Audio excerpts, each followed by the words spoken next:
നല്ലൊരു filter coffee ഉണ്ടാക്കുന്നത് എങ്ങനെയാണെന്ന് കാണാം. ആദ്യം ഡിക്കോക്ഷൻ ഉണ്ടാക്കാനുള്ള വെള്ളം തിളപ്പിച്ചെടുക്കാം. ഫ്ലെയിം ഓൺ ചെയ്ത് കൊടുത്തു. കോഫി ഫിൽറ്ററിൻ്റെ 2 കണ്ടെയ്നേഴ്സാണിത്.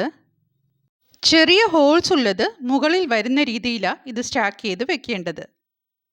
അതിലേക്ക് ഫിൽറ്റർ കോഫി പൗഡർ ഇട്ട് കൊടുക്കാം. അതിൻ്റെ മേലെ പ്ലഞ്ചർ വെക്കണം. ഇനി അതിൻ്റെ മേലേക്ക് തിളപ്പിച്ച വെള്ളം ഒഴിക്കാം. അതിനുശേഷം അത് അടച്ചു വെക്കണം.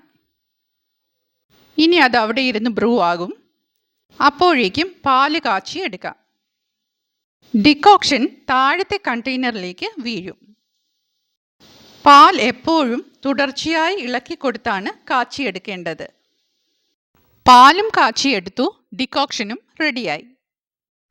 ഇനി ഡബ്രായിലേക്ക് പഞ്ചസാര ഇട്ട് കൊടുക്കാം. ആവശ്യമായ പാലും ഒഴിച്ചു കൊടുക്കാം. എത്ര കടുപ്പത്തിന് കോഫി ആവശ്യം എന്ന് വെച്ചാൽ അതനുസരിച്ച് ഡിക്കോക്ഷൻ ഒഴിച്ചു കൊടുക്കണം. ഇനി 2-3 പ്രാവശ്യം ഒന്ന് മിക്സ് ചെയ്തെടുക്കാം. പഞ്ചസാര ഡിസോൾവ് ആയി കിട്ടും. കൂടാതെ കുറച്ച് ഫ്രോത്തി ആയിട്ടുള്ള കോഫിയും കിട്ടും. അങ്ങനെ ഫിൽറ്റർ കോഫി റെഡിയായി കഴിഞ്ഞു. വീഡിയോ ഇഷ്ടമായാൽ ഒന്ന് സപ്പോർട്ട് ചെയ്യണം കേട്ടോ. Thank you.